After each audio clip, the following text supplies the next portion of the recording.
Visakha steel ప్లాంట్పై తప్పుడు వార్త రాయడంపై పశ్చిమ నియోజకవర్గం ఎమ్మెల్యే గరబాబు మండిపడ్డారు. ఈ సందర్భంగా గోపాలపట్నంలో తన కార్యాలయంలో మీడియాతో మాట్లాడారు. ఇంగ్లీష్ పత్రికలో కథనం రావడం వైజాగ్ బ్రాండ్ ఇమేజ్ దెబ్బతీసేలా ఉందని, తప్పుడు వార్తలు రాయడం సమంజసం కాదని దుయ్యబట్టారు.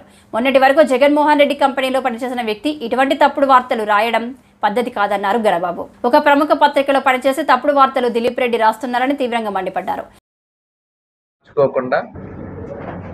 ఇలాంటి ప్రచారం లేని వార్తలను, ఒక దుష్ప్రచారాన్ని తీసుకొని వచ్చి స్టీల్ ప్లాంట్ భూములతో రియల్ ఎస్టేట్ వ్యాపారం చేద్దామనుకున్నటువంటి జగన్ రెడ్డి గారు ఈరోజు ఇలాంటి వార్తను తీసుకొని వచ్చి మరలా 5 ఏళ్ల కాలంలో ఆయన ఏ రకంగా వ్యవహరించారనేది చూసాం. అందుకనే అత్యధిక మెజారిటీలు ఈరోజు స్టీల్ ప్లాంట్కి సంబంధించి గత ప్రభుత్వంలో ఒక బాధ్యత ఉన్నటువంటి ప్రభుత్వంలో ఉండేటువంటి జగన్ రెడ్డి గారు ప్లాంట్ విషయంలో ఏ రకంగా వ్యవహరించారనే దాన్ని ప్రజా తీర్పు కూడా ఎన్నికల్లో చూసాం.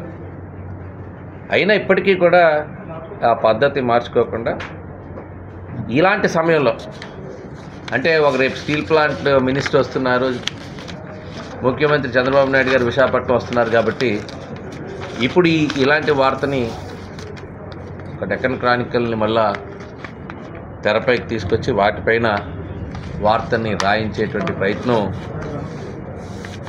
ఈరోజు జరిగింది. దీన్ని తీవ్రంగా ఖండిస్తున్నాం. ఈ వార్తలో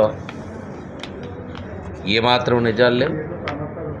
ఈరోజు ప్రభుత్వ పక్షాన అనేక అంశాలు ఈ రాష్ట్రానికి సంబంధించి కేంద్రంతో ముడిపడిన ప్రతి అంశం కూడా ఈరోజు ఎన్డీఏ భాగస్వామిగా ఉన్నటువంటి ప్రభుత్వంగా, పార్టీగా స్టీల్ ప్లాంట్ విషయంలో కూడా చాలా స్పష్టమైనటువంటి వైఖరితో ఉన్నాం. అది కూడా మా పార్లమెంట్ సభ్యులు కానీ, ముఖ్యంగా మా ముఖ్యమంత్రి గారు కానీ, ఇక్కడ ఉండేటువంటి మేము శాసనసభ్యులం కానీ నేరుగా రేపు స్టీల్ మినిస్టర్ కూడా ఇక్కడికి రివ్యూకి వస్తారు. కాబట్టి త్వరలో దానిపైన అటువంటి ఒక స్పష్టమైనటువంటి సంకేతాలు ఉంటాయి. కానీ ఈలోగా ఈ రకంగా ప్రజల్లో ఒక వాళ్ళ మనోభావాలు దెబ్బతీసే విధంగా, ఒక ఇమేజ్, ముఖ్యంగా ఆ బ్రాండ్ ఇమేజ్ని దెబ్బతీసే విధంగా ఈ వార్తలు రావడం